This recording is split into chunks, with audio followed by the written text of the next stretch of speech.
India Live, India's voice to the world. I'm Abhishek Mahajan, coming up in the next 30 minutes. Baltimore divers recover 2 bodies from harbour after bridge collapse. Investigators say it will take 12 to 24 months to probe the incident. India once again underlines the importance of two-state solution. External Affairs Minister Dr. S Jaishankar says there's underlying issue of right of Palestinians to a homeland. Ukraine's Foreign Minister Dmytro Kuleba in India on a 2-day official visit. Ahead of the visit, Kuleba welcomes Indian participation in reconstruction of Ukraine. And nominations for the second phase of India's general elections 2024 to begin today. 88 parliamentary constituencies will go to polls on April 26th.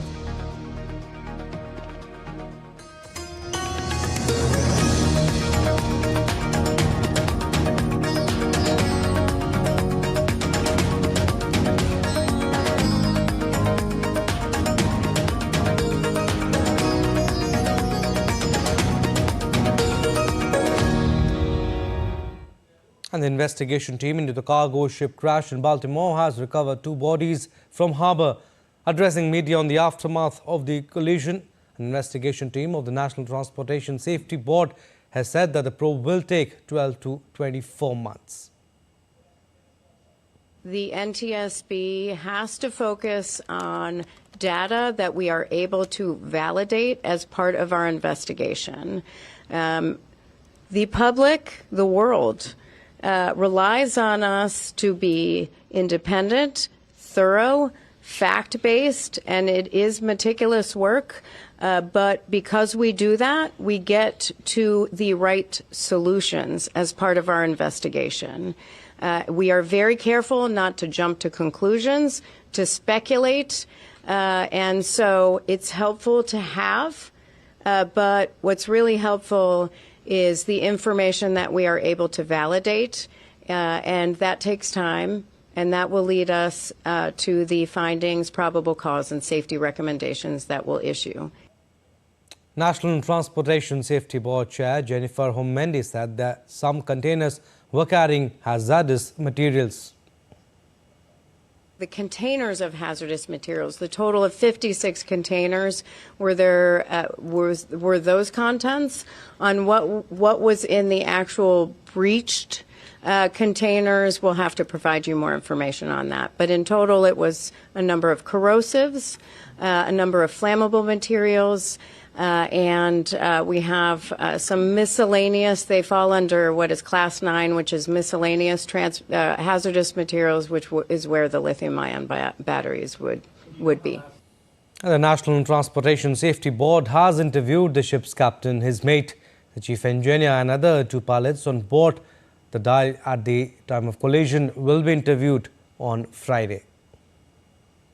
The U.S. Transportation Secretary Pete Buttigieg has said that no threat to the public from any materials on board the freight ship that struck a heavily trafficked Baltimore bridge early Tuesday morning, causing it to collapse. He also said that they are concerned about the local economic impact, with some 8,000 jobs directly associated with port activities. We are concerned about the local economic impact, with some 8,000 jobs directly associated with port activities. And we are concerned about implications that will ripple out beyond the immediate region because of because of the port's role in our supply chains. This is an important port for both imports and exports, and it's America's largest vehicle handling port, which is important not only for car imports and exports, but also for farm equipment. And the analysts are warning the economic impact of a downed bridge in the U.S. city of Baltimore could be felt across the globe, with some suggesting it may lead to a temporary increase in the price of coal in India as U.S. producers are forced to find new shipping routes. India was by far the largest destination for U.S. coal shipments in 2023, with 11.8 million tons delivered there, accounting for 36.3% of total U.S. thermal exports. On Wednesday, U.S. Transportation Secretary Pete Buttigieg said rebuilding Francis Scott Key Bridge will not be quick or easy. DD India's Sally Patterson reports. This 2.5-kilometre bridge turned to rubble in moments. The cargo ship, which collided with the Francis Scott Key Bridge in the US city of Baltimore, still trapped in a tangle of metal. Recovery efforts remain underway, but the outlook is bleak. The 6 missing construction workers on the bridge at the time are all presumed dead. So I had woken up and it had felt like an earthquake, and we heard like the loud boom from the bridge being, collapsed. For resident Molly and her dog Moo, there's a gaping hole in the view from their backyard. Gaps too, at least in the short term, for the 15,000-strong workforce who depend on the bridge and the port. But there could also be global ramifications. Millions of tons and billions of dollars worth of cargo pass through here each year. As you can see, trucks can still come in and out by road, but because of the collapsed bridge, nothing is able to come in or out by sea, and that means a pause, at least for now, on cargo coming into the port of Baltimore. Baltimore is crucial to the movement of cars, construction machinery and coal, meaning the blockage here could also see a spike in the cost of goods, even if only temporarily. Exports of coal are quite important. That actually could have an effect, particularly on India, actually, where we export a lot of our coal to. So all of that, basically, because of the port being shut down, means that trade and the movement of certain commodities is disrupted. And that eventually can flow into higher prices. Some businesses which rely on this route are scrambling to deal with the extra costs and logistical headaches. Those people that own the freight in those containers are going to have to pay more for their transportation. They're going to have to pay more to get the container from somewhere that's 100, 300, 500, 1,000 miles away from where it's normally supposed to go. The National Transportation Safety Board is investigating what took place that night. And the Biden administration has pledged to shoulder the cost of reconstructing the bridge. I told them we're going to send all the federal resources they need as we respond to this emergency. And I mean all the federal resources. And we're going to rebuild that port together. But it will likely take several years and hundreds of millions of dollars before this vital trade artery flows healthily again. Sally Patterson in Baltimore, reporting for DD India. Now, US President Joe Biden held a meeting with the officials concerned with the bridge collision in Baltimore. US President Biden discussed the coordinated response to the collapse of the bridge with Secretary of Transportation Pete Buttigieg and Vice Admiral Gautier. During the meeting, Biden reiterated his commitment to be with the people of Baltimore for as long as it takes. Now, India once again underlined the importance of two-state solution to address the Israel-Palestine conflict. Interacting with the Indian community in Malaysia, India's External Affairs Minister Dr. S. Jaishankar said that a response to the ongoing conflict in the Gaza has to acknowledge the fact that the Palestinian people were denied the right to their homeland. On the one hand, what happened on October 7th was terrorism. On the other hand, nobody would, countenance the deaths of innocent civilians. Countries may be justified, at least in their own minds, in responding. But you cannot have a response which does not, every response must take into account something called international humanitarian law. And the fact is that whatever the rights and wrongs of the issue, there is the underlying issue of the rights of the Palestinians and the fact that they have been denied their homeland. Israel has asked the White House to reschedule a high-level meeting on military plans for Gaza's southern city of Rafah that Prime Minister Benjamin Netanyahu had abruptly cancelled. Netanyahu called for a planned visit to Washington by a senior Israeli delegation after the US allowed passage of a Gaza ceasefire resolution at the United Nations on March 25th. The Prime Minister's office has agreed to reschedule the meeting dedicated to Rafah. So we're now working with them to find a convenient date that's obviously going to work for both sides. But his office has agreed to reschedule that meeting that would be dedicated to Rafah, which is a good thing. The U.S. said it does not believe that hostage talks with Israel and Hamas are over. In a regular media briefing on Wednesday, State Department spokesman Matthew Miller said that Washington believes there is an opportunity to continue pursuing the release of hostages. The hostage negotiations we do not believe are over. We do not believe they've come to an end. We believe that there is an ability to continue to pursue the release of hostages, and that's what we're going to continue to do. And the Minister of Foreign Affairs of Ukraine, Dmytro Kuleba, will be arriving in New Delhi for a two-day official visit at the invitation of the External Affairs Minister. During his visit, Foreign Minister Kuleba will have a number of engagements, including official meetings with the External Affairs Minister and Deputy National Security Advisor. The discussion will pertain to the bilateral partnership and cooperation on regional and global issues of mutual interest. He is also expected to interact with the business community. Ahead of his visit to India, Ukraine Foreign Minister said Ukraine sees India as an important global power. This will be my first visit to the country and the first visit of a Ukrainian foreign minister to India in 7 years. The aim of this visit is to strengthen the Ukrainian-Indian relationship.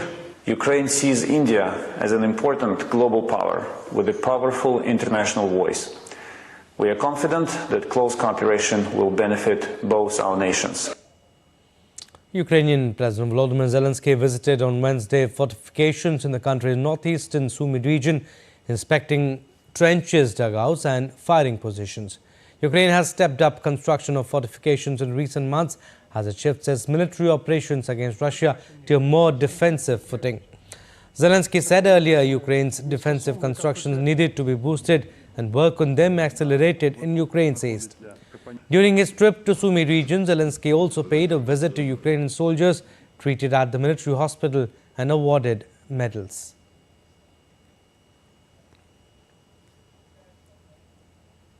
The European Union ambassadors have been meeting to try and make progress on proposed relief measures for farmers as anger against the bloc's policies continues to fuel protest.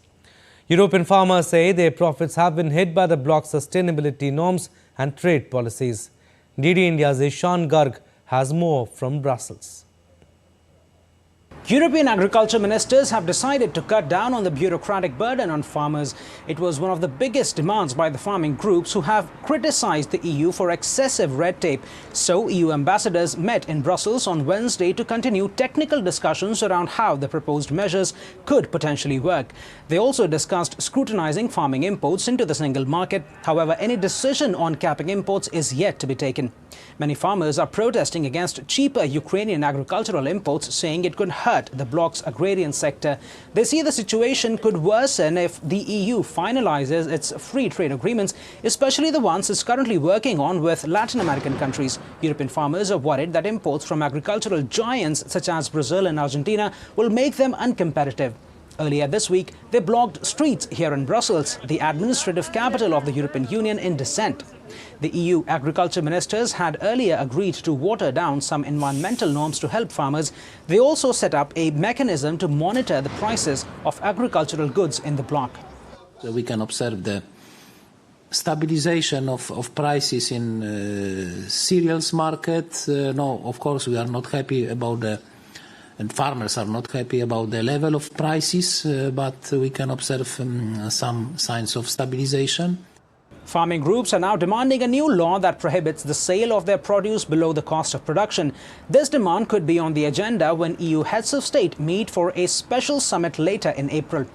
Countries led by France and Poland are also likely to discuss cutting imports from Ukraine. They are hoping to quell farmers' anger soon, as there are concerns it could be capitalized on by far-right groups in the upcoming European Parliament elections. And though European farmers are among the most subsidized in the world, many say the aid mainly benefits big farmers. Ishan Garg in Brussels, reporting for DD India. And the leader of Myanmar's ruling military on Wednesday said the junta is holding power temporarily with the aim of strengthening democracy and will forge ahead with plans to hold a fair election. Addressing an annual Armed Forces Day parade, Senior General Minister Aung Hlaing said armed groups were trying to derail plans to return power to the people. He said the election, for which he provided no time frame, would be held under a mixed-member proportional representation system that would be more inclusive. The military is facing its biggest challenge since first taking power in the former British colony in 1962, fighting on multiple fronts to contain uprisings in several parts of the country and stabilize an economy that has wilted since the coup. In Senegal's presidential election, opposition candidate Bassirou Diomaye Faye won over 54% of votes, with ruling coalition candidate Amadou Ba taking over 35%. The court said the results were based on vote tallies from 100% of polling stations. They are expected to be confirmed by the Constitutional Council in the coming days. In his first public appearance since the vote promised to govern with humility and transparency, both incumbent President Macky Sall and rival Amadou Ba congratulated him, hailing the outcome as a win for Senegal. It would be the first time since independence from France in 1960 that an opponent has won in the first round. Well, still to come on this edition of DD India Live. Campaigning gains momentum for the first phase of India's general elections to be held on April 19. National Day of Greece celebrated in New Delhi.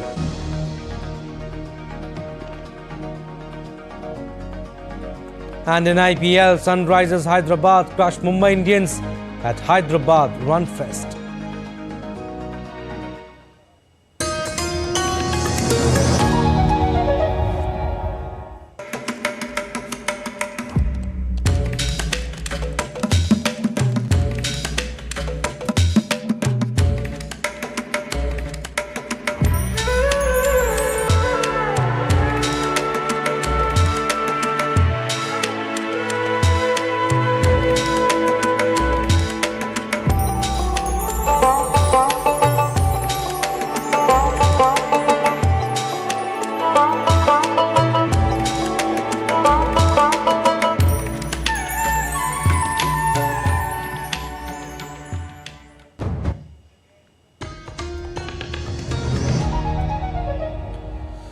Welcome back. You're watching DD India Live. I'm Abhishek Mahajan. Now let's get you the latest on what's happening in India in the run-up to the world's largest democratic elections.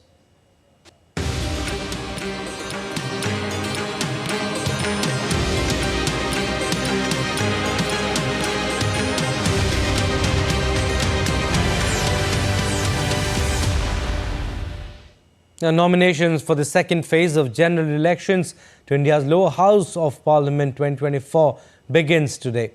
A total of 89 constituencies in 13 states and union territories will go to polls in second phase elections. The states, union territories that will go to polls in this phase are Assam, Bihar, Chhattisgarh, Jammu and Kashmir, Karnataka, Kerala, Maharashtra, Madhya Pradesh, Rajasthan, Tripura, Uttar Pradesh and West Bengal, apart from one part of outer Manipur seat. Polling for second phase will take place on 26th April.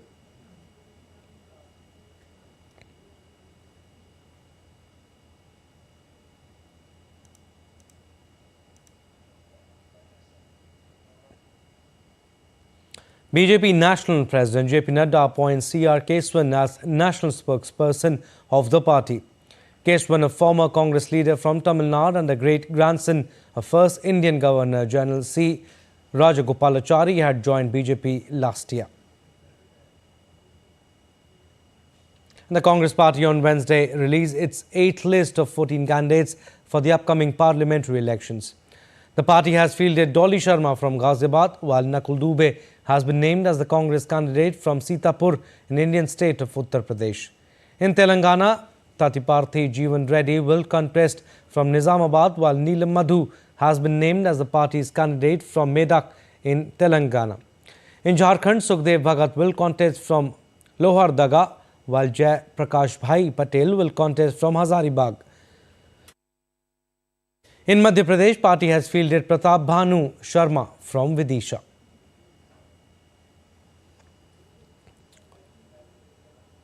Now, conducting and regulating elections in a country of India's size is a Himalayan task.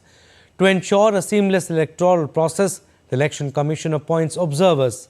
Our next report tells you more about their duties.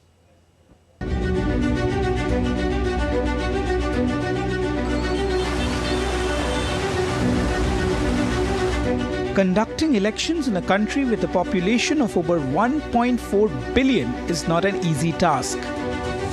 To ensure checks and balances in the electoral process, the Election Commission of India, the country's election regulator, appoints government officials as observers during polls to oversee the process and ensure fairness.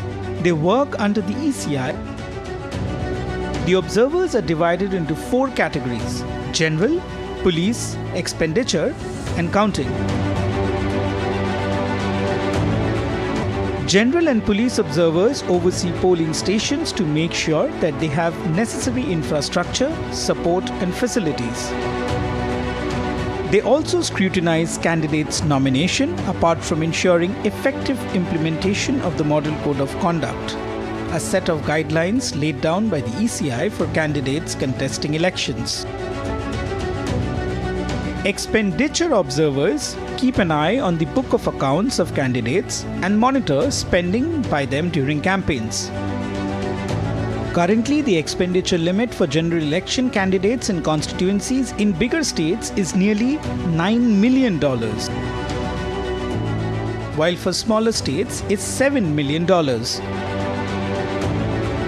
As the name suggests, counting observers supervise the counting process.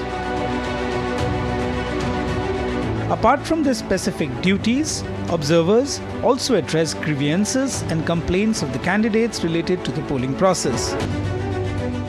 Their task involves submitting timely reports to the Election Commission, which can also be done using the poll body's observer portal. The contact details of observers are published in local newspapers so that the public can also approach them for any poll-related issues. Observers play a major role in boosting the confidence of the stakeholders by making the system more transparent. India has strongly objected to the remarks of the US State Department spokesperson about certain legal proceedings in India. In a statement, India's Ministry of External Affairs said, "In diplomacy, states are expected to be respectful of the sovereignty and internal affairs of others. This responsibility is even more so in case of fellow democracies. It could otherwise end up setting unhealthy precedents. India's legal processes are based on an independent judiciary which is committed to objective and timely outcomes. Casting aspersions on that is unwarranted." On Wednesday, U.S. Acting Deputy Chief of Mission Gloria Barbena was summoned by the ministry in Delhi. The meeting lasted for approximately 45 minutes.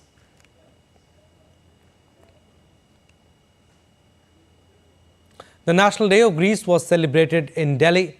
A dinner was hosted by the Ambassador of Greece to India, Aliki Kotsomi-Topoulou. The chief guest on the occasion was the Indian Minister of State for External Affairs, Meenakshi Lekhi. DD India correspondent Vishal Barrister spoke exclusively to the Greek ambassador and the Indian minister. Egypt and India, two great civilizations, two great democracies, and I have with me the ambassador of Greece to India. Also joining her is the Union Minister. Let's first talk to the ambassador. When we talk about centuries of relationship between the two countries, what do you have to say?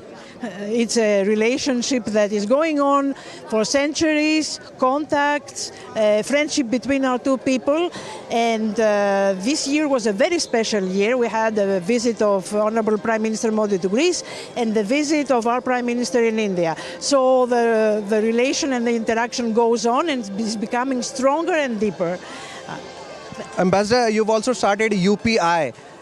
India's initiative, and India has been, Prime Minister Modi has been, it has been his vision as far as digital transaction is concerned. So what do you have to say on that? It's an amazing tool that I hope that Greece will integrate very soon. So was a first memorandum signed, and we're looking forward to the future. We also have the Minister of State for External Affairs. Ma'am, what an opportunity. Two great civilizations celebrating the National Day. Absolutely. It's, I think I have had the proud privilege of being present on an occasion like this, especially with our friends, not from recent past, but ancient past. And relationship between the two countries goes back to 2,500 plus years. And I must say that mention of Yavanas is in all our literature, including Patanjali and Panini. So all these references ensure that the two civilization and its people came together. We bring the prosperity to everyone, and we wish the best to our Greek friends. Well, absolutely, Ambassador, wishing you a very, very happy National Day. And there you heard both the leaders, and India and Greece growing stronger and stronger. With cameraman Aniket in Delhi, this is Vishal Baristo for DD India. All right, sports now. Sunrisers Hyderabad hit the highest total in Indian Premier League history, posting 277 for 3 against Mumbai Indians. They sealed a 31-run victory in a power-hitting match that left bowlers on both sides clueless. Hyderabad surpassed the previous record of 263 for 5 set by Royal Challengers Bangalore in 2013, propelled by Henrik Larsson's unbeaten knock of 80 from 34 deliveries, which included 4 boundaries and 7 sixes. Travis Head scored his half-century in 18 deliveries, a franchise record for the fastest 50, before Abhishek Sharma scored his in 16 balls. Mumbai started the chase well, but the 5-time champions fell well short, posting 246 for 5. In all, 38 sixes, which is the most in a T20 game, were hit across 40 overs, and as many as 523 runs, which is the most in a T20 game, was scored in the match. Hyderabad, who lost their opening game to Kolkata Knight Riders, secured their first win of the season, rising to 3rd place in the points table. Mumbai, who have lost both their encounters so far, are 9th in the league. All right, that's all for this edition of DD India Live. But do let us know your thoughts on the news of the day. You can connect with us on Facebook, X, formerly Twitter and Instagram. We'll be back with more news as it breaks here on DD India. I'm Abhishek. From all of us here in Delhi, thanks for watching DD India Live.